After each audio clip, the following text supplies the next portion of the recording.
एक छोटे से गांव में, जहाँ हरे भरे खेत और कच्ची सड़कें थी, रामू और सीता नामक साधारण और दंपति रहा करते थे। रामू दिन रात खेतों में काम करता और मेहनत से रोटी कमाता। वही सीता घर संभालती, सारा दिन घर के काम करती, खाना बनाती और पड़ोसियों के साथ हंसी मजाक करके पूरा दिन गुजारती। उनका एक लौता बेटा मोहन था, जिसके सपने गांव की तंग गलियों से कई बड़े थे। मोहन का दिमाग बहुत ही तेज था। वह पढ़ाई में भी अच्छा था। क्लास में हमेशा अव्वल ही आता था। उसकी आंखों में शहर की चमक थी। वह हमेशा अपने माँ बाप से कहता, माँ बाबा, मैं एक दिन बहुत बड़ा आदमी बन जाऊंगा और शहर जाकर खूब सारे पैसे कमाऊंगा और आप दोनों का नाम रोशन कर दूंगा। हम तीनों सुखी से रहेंगे। राम और सीता को अपने बेटे पर बहुत गर्व था। रामू अपनी मेहनत की कमाई से मोहन को खूब पढ़ाना लिखाना चाहता था। रामू का सपना था कि मोहन पढ़ लिख कर बहुत बड़ा आदमी बने और रामू की तरह उसे मजदूरी ना करनी पड़े। मोहन को शहर भेजने के लिए रामू पैसे जोड़ता था और फिर कई महीनों बाद वह समय आ ही गया जब मोहन शहर जाने के लायक हो गया। फिर उसने अपना बोरिया बिस्तरा बांधा और अपने माता पिता को अलविदा कह रहा था। सीता की आंखें भर आई। फिर रामू उसे समझाते हुए कहता है, सीता, तुम चिंता मत करो। मोहन हमारा बेटा है, जो कि बहुत बहादुर और नेक दिल का लड़का है। और आखिर हम इसी दिन की तो प्रतीक्षा कर रहे थे सीता, कि कब मोहन बड़ा हो जाए, गांव से दूर शहर जाए, ढेर सारे पैसे कमाए और हमारा नाम ऊंचा करे। अब तुम रोकर उसे रोकने की कोशिश मत करो, जाने दो उसे। आप सही कह रहे हैं, लेकिन एक माँ का दिल है ना, भर आता है। मोहन, तुम हमें वहाँ जाकर भूल मत जाना और बाहर का उल्टा सीधा कुछ मत खाना। बेटा, तुम अपना ख्याल रखना। हमारा आशीर्वाद तुम्हारे साथ सदैव रहेगा। सीता, अब उसे जाने भी दो, ट्रेन छूट जाएगी नहीं तो। अरे नहीं नहीं, तुम जाओ बेटा। मोहन शहर पहुंच जाता है। शहर की चकाचौंध से मोहन की आंखें चमक उठती है। बड़ी बड़ी इमारतें, वहाँ का रहन सहन गांव से बहुत ही अलग होता है। शुरुआत में उसे बहुत घबराहट होने लगती है। अपने गांव से दूर, अपने माँ बाप से दूर वह पहली बार निकलता है। शहर के बारे काफी सुना तो था, पर अचानक देखकर घबरा सा जाता है। उसे अपनी माँ बाप की याद आती है, पर कुछ समय उसे अपना जीवन संघर्षों से काटना पड़ता है। कुछ समय उसे गरीबी में जीना पड़ता है। पढ़ा लिखा होने के बावजूद उसे नौकरी जल्दी नहीं मिलती। वह काम के लिए इधर उधर भटकता है और खाने को पैसे जुटा नहीं पाता है। कभी एक टाइम का खाना मिलता तो कभी दूसरे टाइम का नहीं। धीरे धीरे उसे आदत सी हो जाती है, लेकिन वह पीछे नहीं हट सकता था। उसे अपने माँ बाप से किया हुआ वादा याद आ जाता था। वह रोज सुबह उठता और अपने माँ बाप को याद करता। एक दिन मोहन को एक व्यापारी मिल जाता है। मोहन की मेहनत देख व्यापारी खुश हो जाता है और उसे काम पर रख लेता है। धीरे धीरे मोहन अपनी पकड़ बना लेता है और देखते ही देखते खुद का व्यापार शुरू करता है। व्यापार शुरू करते ही मोहन की किस्मत ही चमक जाती है। मोहन का नाम बड़े बड़े लोगों में गिना जाने लगा। उसकी किस्मत मानो पूरी तरह से बदल गई।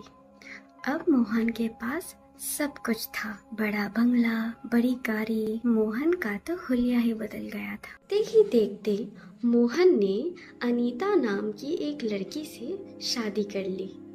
फिर कुछ समय बाद उसने एक बेटी को जन्म दिया, जिसका नाम उन्होंने रिया रखा। रिया उनकी आंखों का तारा बन गई। लेकिन इस चमक धमक ने मोहन को अपना गांव ही भुला दिया। वह अपने माँ बाप को चिट्ठी लिखना भी भूल जाता है और ना ही उनकी खबर खोज करता है। गांव की सादगी मोहन को पुरानी और बेकार लगने लगती है। कई साल बीत गए। रामू और सीता की उम्र बढ़ रही थी। वे अब बूढ़े हो रहे थे, पर मोहन की याद उन्हें बहुत सताने लगी। गांव में मोहन की खबरें भी आती थी कि मोहन अब बहुत बड़ा सेठ बन चुका है। सीता अक्सर रामू को कहती, चलिए ना, देख ही आते हैं। मोहन की याद में हम लोग तड़पे जा रहे हैं। पता नहीं कब हमारी आंखें बंद हो जाए। मुझे पता है वो हमें बहुत याद करता होगा। कोई कारण जरूर रही होगी उसकी चिट्ठी ना आने की। एक बार देख ही आते हैं ना, तुम क्या कहते हो जी? रामू पहले हिचकिचाया, फिर उसने हामी भर दी। फिर ट्रेन से शहर को रवाना हो जाते हैं। वे दोनों मोहन के बंगले के सामने खड़े थे। उनकी आंखें फटी की फटी रह गई। इतना बड़ा बंगला शायद उन्होंने कभी न सोचा था। बंगले के बाहर एक बड़ा सा गेट था। वे लोग काफी झिझकते हुए गेट को खटखटाते हैं। फिर एक नौकर गेट खोलने आता है। फिर मोहन सूट बूट पहने वहां आ जाता है। उसके माँ बाप, जो फटे पुराने कपड़े, चेहरे पे झुर्रियां और थकान लिए खड़े थे, उन्हें वो पहचान नहीं पाता है। फिर वो उनसे पूछता है, आप लोग कौन हैं और यहाँ क्यों आए हुए हैं? फिर सीता कहती है, बेटा तू हमें पहचाना नहीं? मैं तुम्हारी माँ और ये तुम्हारे बाबूजी। तू मजाक कर रहा है ना बेटा? तू तो आया नहीं। देख, हम ही लोग आ गए तेरे पास। कैसा है तू? कितना बड़ा हो गया है, और ये सूट बूट, बिल्कुल हीरो लग रहा है तू। इधर आ बेटे। मोहन अपने माँ बाप को पहचान लेता है, पर मानने से इनकार कर देता है, क्योंकि पड़ोसियों की नजर उन पे आ जाती है। वे लोग गौर से उसे देख रहे थे। मोहन सोचता है कि इन गरीब बुजुर्ग को अगर वो उन्हें माँ बाप बता दे तो मोहन का अपमान हो जाएगा, सोसाइटी में उसकी बदनामी हो जाएगी। इसीलिए वह गुस्से से कहता है, अरे कुछ भी, तुम लोग बोल दोगे मैं तुम्हारा माँ बाप हूँ तो क्या मैं मान जाऊँगा? बड़े बड़े लोगों को देख के ऐसे ही तुम लोग जैसे लोग बोलते हैं कि मेरा बेटा है, मेरा बेटा है। मेरा वक्त जाया मत करो और तुम लोग यहाँ से चले जाओ। सीता बिलख कर रोने लग जाती है। फिर रामू उसे संभालता है और समझाता है, सीता चलो यहाँ से, शहर की चकाचौंध ने इसे अंधा कर दिया है। ये अपने बूढ़े माँ बाप को भी भूल चुका है। चलो यहाँ से सीता, एक दिन ये खुद ही आएगा हमारे पास। सीता और रामू निराश होकर गांव लौट आते हैं। सीता का दिल टूट चुका होता है। उसे विश्वास ही नहीं होता कि उसके बेटे ने ऐसा किया है। सीता अब भी इसी उम्मीद में थी कि उसका बेटा एक दिन लौट आएगा। फिर रामू भी सीता को हरदम समझाता रहता, सीता कब तक याद करोगे उस नालायक को? भूल जाओ उसे, वो नहीं आने वाला अब कभी। समय बीतता गया और मोहन उस शहर का सबसे रईस आदमी बन गया। पर ये चकाचौंध कब तक साथ देती?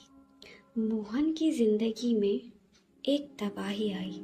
उसकी बेटी रिया, जो उसे जान से प्यारी थी, अचानक बीमार पड़ गई।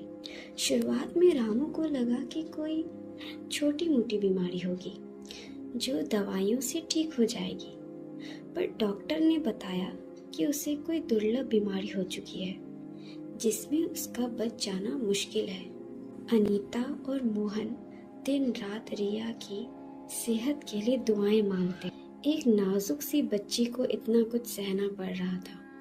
उसकी आंखों में दर्द था।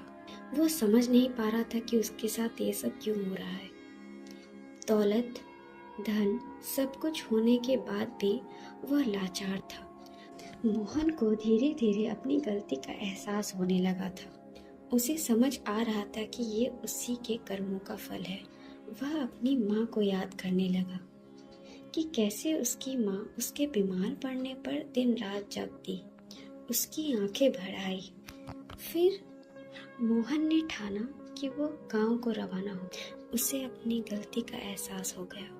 अगली सुबह वो गांव को निकल जाता है। रास्ते में अपने गांव को देखता हुआ जाता है। उसे अपना बचपन याद आने लगता है। फिर जब आगे बढ़ता है तो अपने बाबूजी को खेत में काम करते हुए देखता है। रामू की कमर झुक चुकी होती है और सीता आंगन के चूल्हे में रोटियां सेक रही होती है। रामू और सीता की नजर मोहन पर पड़ती है। उन्हें विश्वास ही नहीं होता कि मोहन वहां खड़ा था। फिर मोहन अपनी माँ के चरणों में गिर जाता है और उनसे माफी मांगता है। माँ, मुझे माफ़ कर दो। मुझे पता है कि मेरी गलती इतनी बड़ी है कि मैं माफ़ी के काबिल भी नहीं, लेकिन माँ, मेरी ये अंतिम गलती समझ के मुझे माफ़ कर दें। बाबूजी, हमें प्लीज़ क्षमा कर दीजिए बाबूजी। फिर सीता उसे गले लगा लेती है। बेटा, हम माँ बाप है तुम्हारे, तुमसे नाराज तो हो ही नहीं सकते। मुझे पता था तू जरूर आएगा। हमारे बिना क्या तू रह पाएगा? माँ, बाबूजी, आप लोग चलिए यहाँ से। यहाँ आप लोगों को बहुत दुख और तकलीफ़ हो रही है। हम लोग अपने घर शहर में रहेंगे। वहाँ आप, मैं, मेरी बच्ची, हमारी बीवी सब मिलके हंसी खुशी से रहेंगे बाबूजी। चलिए यहाँ से। रामू मोहन को माफ कर देता है और उसे कहता है, चल बेटा, घर चलते हैं। रामू और सीता अब मोहन के साथ रहने लगते हैं। सीता रिया का पूरा ख्याल रखती है। उसे हल्दी दूध पिलाती, घरेलू नुस्खे आजमाती ताकि रिया जल्दी ही ठीक हो जाए। रिया की पुरानी मुस्कान वापस आने लगी थी। वह पहले की तरह खेलने लगी थी। धीरे धीरे उसकी बीमारी में सुधार आने लगता है कि जो काम दवा नहीं कर सकी वह बुजुर्गों की दुआ काम गई। फिर एक दिन रिया सीता से कहती है, दादी, मैं आप लोगों के कारण ठीक हो गई हूँ। Thank you so much. Mohan और अनीता की आंखें भर आई। फिर उन्होंने माँ बाबूजी का आशीर्वाद लिया।